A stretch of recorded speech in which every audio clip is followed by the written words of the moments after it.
All right, what is good, people? Quancredible here, and we're going to talk about the last Black Clover chapter for a while now. Like, it's going to be a minute, 3 months for the break or the hiatus, for Tabata to get some rest. That is a minute, but Tabata did leave us with a banger.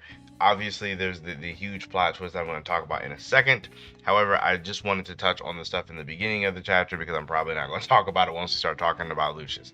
Um, in the beginning, we get to see that Yuno's mom is still alive, and this was like kind of weird for me because like there's been people who have speculated that his mom has been alive for a long time now, but it's one of those things where like I never seen a reason for her to stay like around or for her to be around. But I guess if I really have to think about it, it's really just a way for Yuno to be able to stay in the Clover Kingdom or do whatever he wants and not really be tied down with the responsibility of being a leader of the Spade Kingdom. So I guess that whole thing makes a little bit of sense.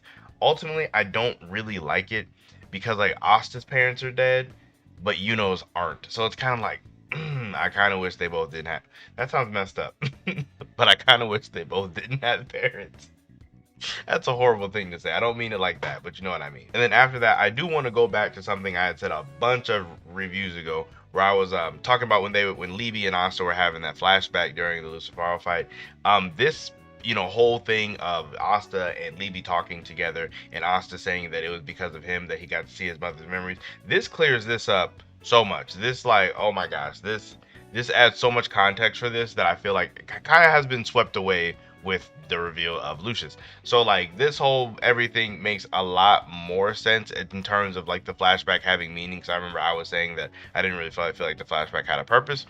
But so it does add a little bit more to that. I still wish in the moment that we could have gotten like some type of reaction or inner monologue from Asta, just something a little bit, because it would have just, I don't know, to me it would have made more sense. It would have been more apparent instead of having to wait a couple chapters. I mean, definitely reading it in volumes like would make it make more sense since it probably will be like right next to each other. But I guess weekly, that's probably my only gripe about that. But I was happy that all this, came together nicely for showing us that it was Asta who remembered all this, and then they both, Asta and still do still want, goodness, I can't talk, do still want to become the Wizard King, which fits, it fits, isn't gonna like betray, or not betray, but Yuno's not gonna just leave the Clover King. He does still want to stay and accomplish his dream. Now that all that is out of the way, we can talk about the really big thing. The big thing being Yamato doing his research on the devils and all of that, and then him coming like this stuff was like mad interesting, but like him doing research on the devils in the Clover Kingdom and finding out that Majecula was not on the Tree of Cliffhawk 20 years ago. Like she was not on there, and that there was another devil, Astaroth, who had time magic that vanished from the tree around that time, and that the only person in all of existence that he knows of, or that he was able to find out that has time magic, is Julius. So him kind of connecting those dots right in front of Julius was like mad wild. And then Julius's like realization when he starts to realize what's going on, but it's like too late as he already like turns into Lucius. That, like, honestly, I did not like this entire arc as a whole. Like, it wasn't bad. Like, I'll give all of my thoughts on the entire arc like in another video, but the entire arc was definitely like for me. But this whole moment in the end really did save it. Like, it really saved it from it being like kind of bad to really all right. So then we get to see, Julius transform into Lucius, and then he does something to Daminato. I want to say in the fan scanlations or in the fan translations, he like freezes him in time, but in the officials we don't really get to see exactly what he does. We just see he touches him and then he passes out. So not for sure if he's dead or not. I mean, I've no reason to keep him alive, but he could just be frozen in time and like some kind of like personal stasis. But this whole thing is really interesting because it raises a lot of questions. Honestly, like I feel like I probably have more questions about it than the average person, such as like this reveal is cool and all, but like when could this have happened? Like, because Lucius would have had to have at some point infiltrated the Clover Kingdom and like worked his way all the way up at some point. So, and another thing is we get to see that Julius's grimoire that didn't have a binding or didn't have a cover or anything just like grew a spine and then just became this full book of the whole double spade grimoire, which is like how it's like it could just be a him specific thing, but it's just like how did all of this happen? And then the whole thing with him having the other persona of Julius, like we like in Black Clover, we know from, you know, William and Partry that if two souls inhabit the same body, they get two separate grimoires. As we've seen, you know, Partry and William have their own separate grimoires. However, with freaking Julius and Lucius, it's they share the same one. The one grimoire turned into this, like, just the exact same one. So it's not like they weren't different; they were the same. So it's just really it's really weird. Like I know that part might not get a lot of information on it, but I really hope we get a little bit more on that. It's just really interesting, and I really hope for the future when Tabata is explaining this. This is definitely setting us up to see who the previous wizard kings or queens were, or at least some of them, because we're going to have to see in the past when he infiltrated at that point. So, but aside from that, there's definitely no doubt in my mind that Lucius, you know, is hosting Astaroth the Time Dove, since he does use time magic.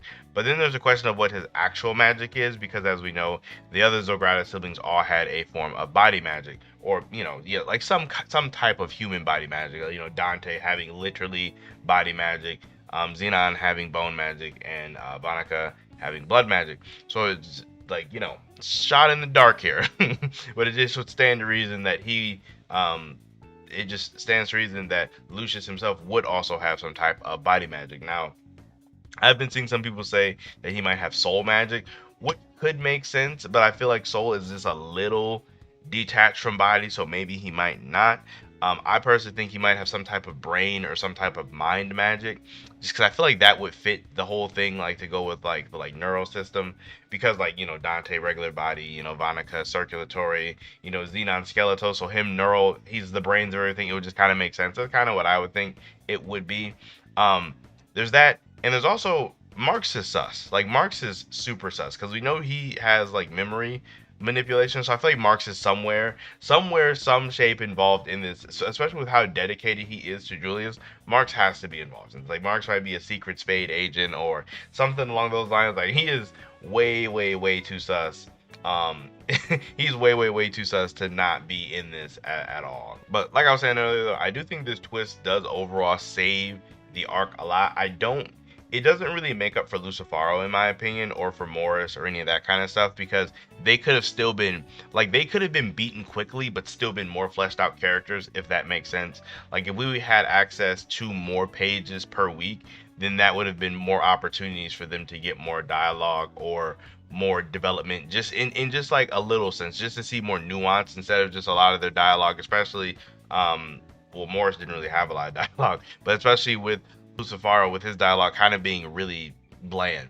And I know a lot of people will say like, oh, he was meant to lose, but that, I feel like just because someone is meant to lose or someone is a pawn in a greater person's game, it doesn't mean that like their character should be sacrificed, because essentially all this did was Lucifaro's character was sacrificed for the fourth sibling. So I mean, that to me, that's not a saving grace. It's like you just threw away a perfectly good character that had built up just for this. So I mean, there could be people that disagree with me on that one, but I mean, it's not a big deal if you don't agree. That's just kind of how I feel about it personally. And then before I end the video, I do want to touch on a popular fan theory that you may or may not have heard about, depending on where you be at on the internet. But the theory that Lucius Zogratis was interfering with Lucifaro's fight via rewinding time until he gets the perfect outcome, or when if anybody died, he would rewind time, and so they could get like another shot, because, you know, in the background of the Spade Kingdom, if I can find the like tweet that I first seen it at, I'll put it up here, but you can see like throughout the Spade arc, the clocks in time really isn't progressing all like that. And me personally, I super disagree with this theory. I mean, probably no surprise to anybody, but I disagree with this theory because it's one of those things where I'm not doubting Tabata and his ability to foreshadow, but it's one of those things where I don't think he was paying that much attention to everything. Now, again, like I said, not a slight against Tabata. I just generally, I really don't think he was thinking that far into it. Now, if we were to say he interfered in some way, then that wouldn't be too crazy. I could see that happening. But as far as him rewinding time, that's a little bit much. It's just like, I think for me, why that's a lot too, is just like, that's a really big scale thing to do in the world of Black Clover. And I know what some people could say, like, oh, he wasn't rewinding time for the whole world, just only in the Spade Kingdom. And it's like, that's not really how time works. You can't rewind only a small portion of time and then have it catch back up to the regular flow of time. It's like the flow of time is one big thing. You can't just rewind one small area. You kind of have to rewind the whole thing. At least that's kind of how it works in my mind. But again, like I said, I personally just don't think Tabata was looking that deeply into it. I think when he was just drawing these clock towers, he was just drawing them in the background, not really paying too much time or too much attention to what time it was. Now, if it comes out in the future that's what he was going for, cool beans, good for you guys. But for me right now, I just really disagree with that theory, and I wanted to put it out there. I am kind of curious to know where you guys fall on it. Fall on the theory if you have seen it. Like, do you guys think he was rewinding time so they could get a perfect win, or do you think it's a little bit far-fetched? I'm also curious to know you guys feel about the fourth sibling reveal, the plot twist, it being Julius. There's been these people that was like, it was so obvious and all of that, and I honestly don't think it was obvious. Like, I really don't. Like, I really think this, to me, this legitimately surprised me. And I was one of those people, I did not like this theory when I first heard it. I did not like it, but so far it's being done well. So far I don't have any problems with it. I just have to wait to hear some of these explanations, because as I said earlier in the video, I don't know when he could have did this. Like, so we're going to have to wait until that one. But like I said, let me know how you guys feel about all this down below. We will still have tons of more Black Clover content in these 3 months, so you don't gotta worry about it too much. Still got my whole review of the arc. We got more theories to talk about with Lucius, all that good stuff. So you guys stay subscribed for all of that good stuff. Make sure you guys like the video, and yeah, you guys enjoy the rest of your day. I'll see you all later.